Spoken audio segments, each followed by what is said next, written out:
Welcome to Pennsylvania Newsmakers, and as always, thanks for watching. Child care funding, but first, cocktails to go. As they say, let's get to it.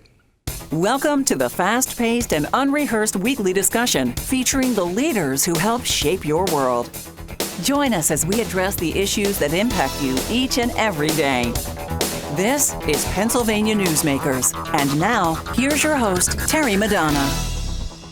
Well, some important subjects to chat about on this week's Pennsylvania Newsmakers. Joining me to talk about them is John Cole. He's the managing editor of PoliticsPA, and John Micek. He's the editor-in-chief of Pennsylvania Capital Star.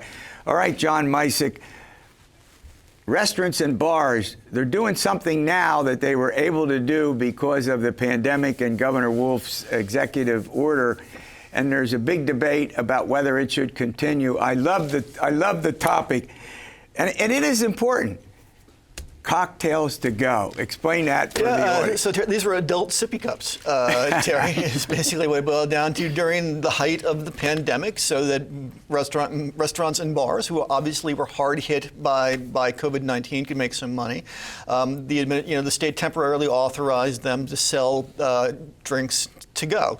And I recall buying these. You would get your margarita like in a paper takeaway cup, and they would put a piece of tape over the straw to keep you from theoretically drinking while you were in the car. Kind of on the honor system. And it ended up being wildly popular because in other states they do this. You can go down to Bourbon Street in New Orleans and walk around with your drink in your hand, and they wanted to continue that. So there was legislation that originated in the House by Representative Keith Masser, a Republican of Northumberland County, that would have made this a permanent, ongoing thing. Cleared the House, got over to the Senate, where it hit a brick wall in the form of State Senator Mike Regan, who is the chairman of the Senate Law and Justice Committee, which has oversight of alcohol issues. He inserted an amendment into the bill that would allow restaurants, grocery stores, and beer distributors to sell what's known as drinks to go.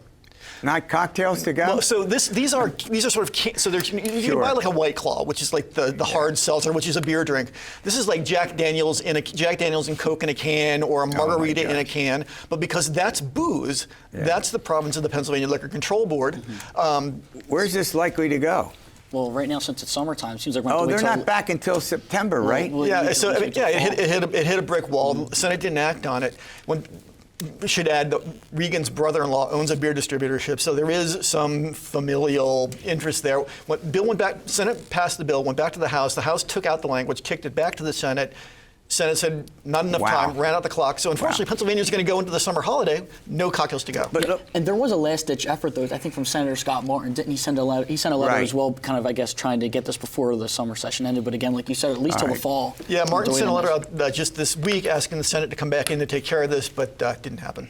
Well, I'll tell you something. For restaurants and bars, this is very important economically, right? It's huge. It's gigantic. We've had plenty of angry bar owners because of this. All right, let's take up another subject. John Cole, Wolf vetoes election reform. There was a whole big list of changes that the Republicans wanted to make to our election laws. What happened? So again, the veto does not come as a surprise, but this was House Bill 1300, authored by State Representative Seth Grove from York County. He is the chair of the House Government Committee. We've seen election reform kind of been a big talking point for Republican state legislatures around the nation, not just Pennsylvania alone, ever since the 2020 election. And I guess there was a set of hearings, and then moving forward, there was a number of reforms that included voter ID. I was going to say that was routinely recognized by the media when the discussions. It was that led the way, right? Mm-hmm. Because again, that was one of the biggest sticking points, I think, for Democrats, and when Governor Tom Wolf issued his veto. First-time voters, by the way, have to show some form of identification. This would be for all voters every time, right? Correct, yes. And then again, this election reform bill also details where it talks about the amount of time you can apply for a mail-in ballot ahead of time. I think it limits your time able to do so, and other reforms. But again, Republicans largely rallied around this. It passed the state house with largely Republican support. I think only one Democrat ended up voting voting for it. And then when it got to Governor Tom Wolf, he made it very clear from the jump that this would be something he would not support. Yeah. But now, again, this issue is not going away, though, because we're looking that Republicans see that they cannot get this passed under Governor Tom Wolf, so they're going to see if they can make it a constitutional amendment. They did have success. By the way, I want to add this. Governors don't get to sign constitutional amendments or veto them. It goes after the legislature passes in 2 consecutive sessions of the legislature. It goes if it on made the ballot. This would be after Governor Wolf leaves office in 2023. Yeah. And there was another one, John Micek, and it has to do with signatures, comparing signatures. Signature verification. Now, for imagine mail-in this. ballots. 40 years ago, somebody registered to vote. We don't write cursive anymore. How do you get those signatures to match? That's a tough question. Well, yeah, that goes to sort of the complaints of you're hearing from progressives here saying that this is not a reform bill. This is in fact a suppression bill. Yeah. There's some stuff that is that kind of makes it not entirely toxic, like allowing for early in-person voting by 2025. Yeah. But I mean, voter ID, Terry, you and I can go back to 2012 where that was kicked out as unconstitutional. We know that it targets black and brown voters who are least likely to All have right, that. we're going to run to a break, but the final question on this where is this likely to go? I think, with the Republican-controlled state legislature, I think it's going to be a constitutional amendment. And again, in a few years, we'll see how this plays out. Exactly, go to directly to the voters. All right, a big budget was signed into law by Governor Wolf, something close to $40 billion, and we'll chat about that after these words. This broadcast of Pennsylvania Newsmakers is presented by the Pennsylvania Chamber of Business and Industry, the statewide voice of business, and by the Pennsylvania State Education Association and Partners for Public Education, bringing the power of a great education to our schools, our students, and our communities.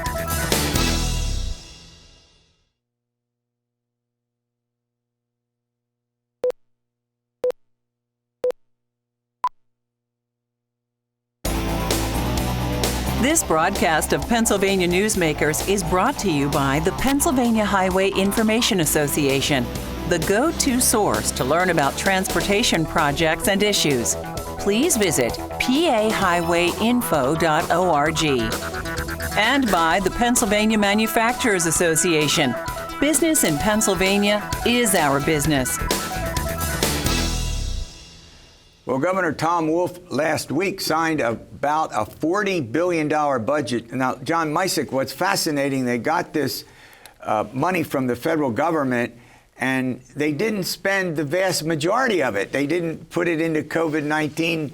They put some in a reserve fund, and then Terry, the rest is on hold. It was one of those problems that you'd like to have. The state was swimming in cash thanks to healthier than expected tax collections to the tune of about $3 billion, and then $7 billion in federal stimulus relief.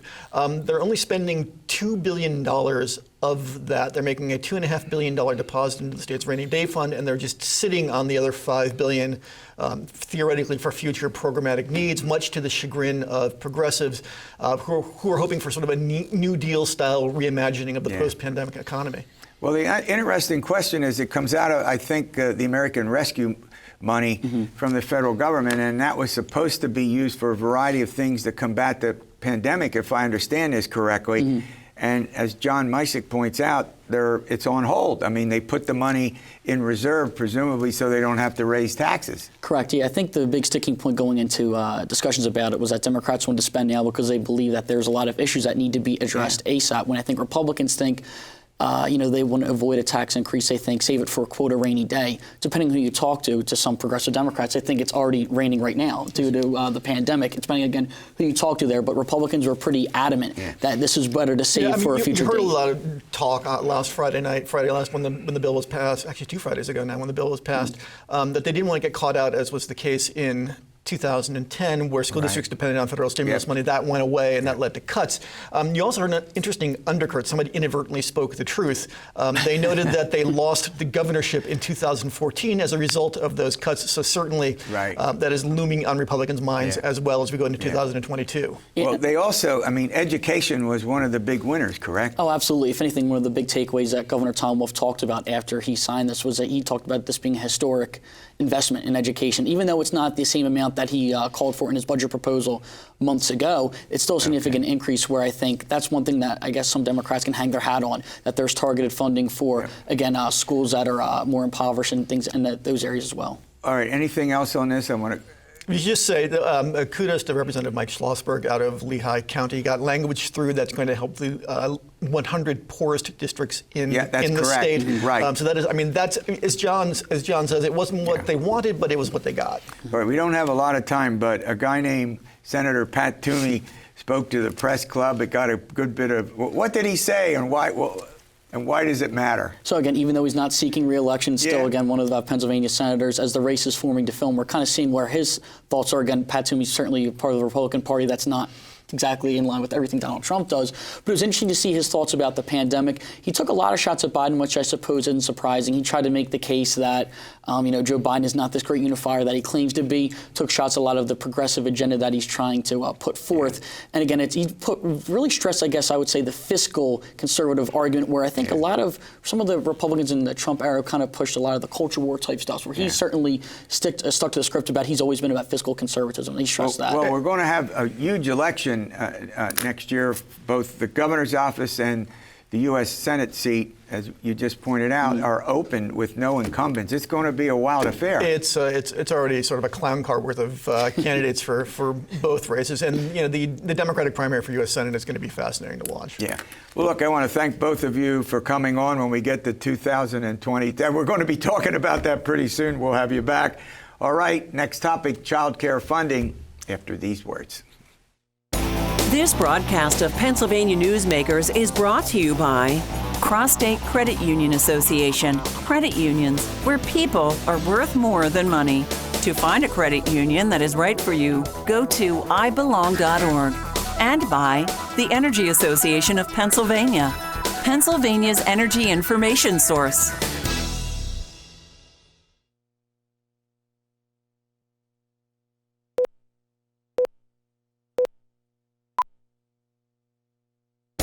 This broadcast of Pennsylvania Newsmakers is brought to you by the Association of Pennsylvania State College and University Faculties, representing the faculty and coaches who are devoted to providing quality public higher education for Pennsylvania's college students.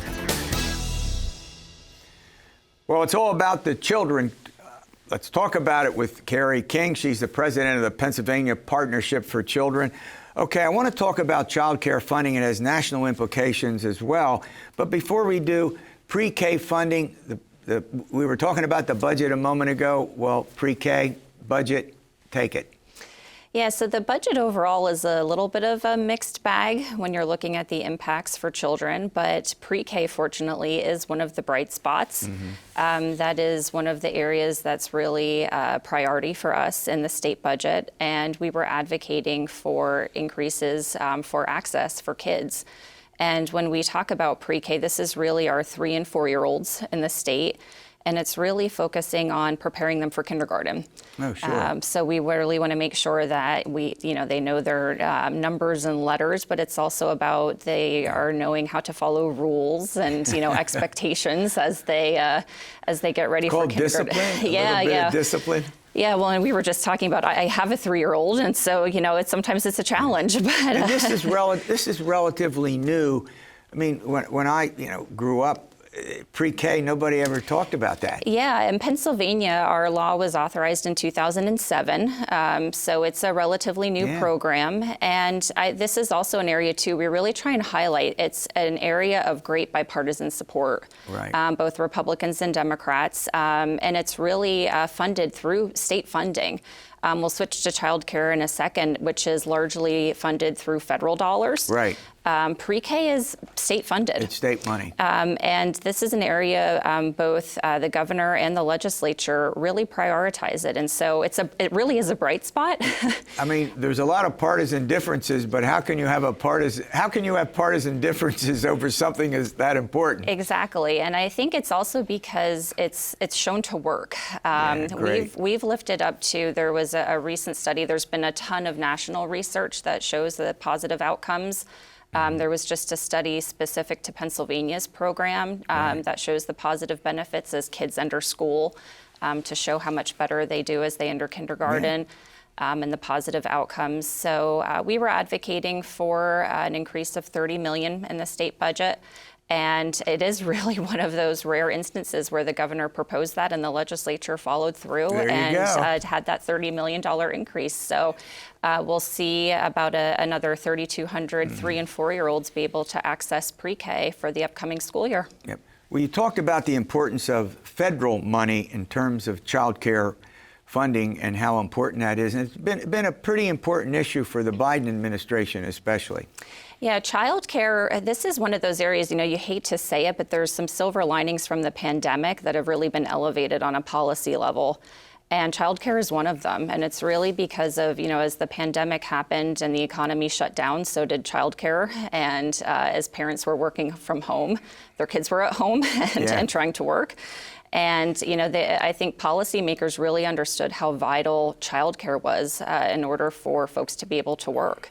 And so there's really this national moment for childcare and the critical nature of childcare.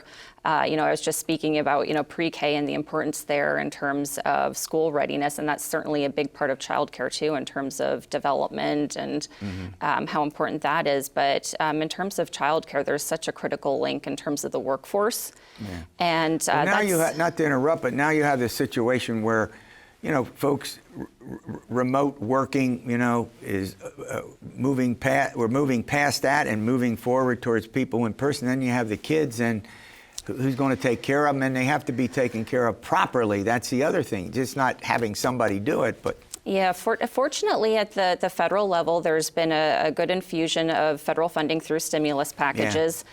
That we've seen come down from Washington over the past year or so. And so really the focus there for Pennsylvania Partnerships for Children and the partners that we work with, it's really around how those federal dollars are used. And to your point, making sure that we have child care providers that are opened as we come out of the pandemic. So as folks are going back to the office, that there's quality providers available so that there's options.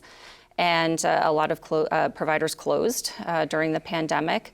And so we want to make sure that there's options available. And we also want to make sure that there's, when we focus on the workforce, there's that element of parents being able to work, but there's a lot of workforce issues within the childcare sector too.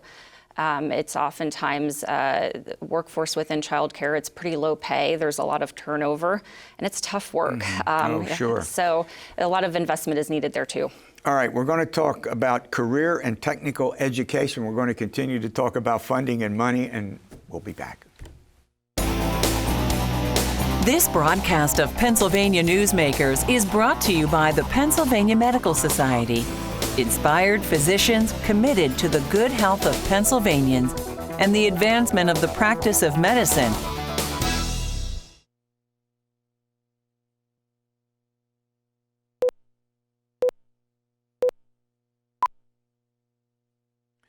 All right, why is career and technical education budgeting? Well, first of all, what does it mean and why is it important? Yeah, so an area that we've been focused on at Pennsylvania Partnerships for Children for the past few years, we've for a long time focused on education in our policy work. But really in the past few years, it's been on career and technical education. When I was in high school, it's what we called VOTEC. That's right. So when you think of career and technical education, think of your VOTEC centers. It's just really thinking about, to be honest, that stigma where it's, in the past, it wasn't always those high-paying jobs, those what we think of now really STEM. But when you think of career and technical education, that's now what it is. Those are. But do you think there? Not to interrupt. Do you think there's still a stigma? I don't think so. I mean, I think that lots of people are encouraged if they don't want to go to a 4-year college or university to go and get some career and technical education, and it's a lifestyle that's seemingly now very, very common, or am I wrong about that? No, exactly, and I think that's why you've seen the language change. There's been that shift where very much so you see the curriculum that's offered in the centers is very much so around high-tech jobs, right. Really around career-building jobs, family-sustaining jobs. And so that's why you don't use VOTEC and you use career and technical education. And again, this is an area that there's a lot of bipartisan support. Over the past several budgets, there's been a lot of infusion with investments in this area, because we've been hearing that, really it's intensive in terms of the equipment that's needed. And not all kids have access to it. Sure. And there are schools that specialize in it, but what I found interesting is colleges and universities are now taking a segment of what they do for career and technical education as well. Yeah, exactly. So you have a portion of higher ed that can really focus on a niche of it.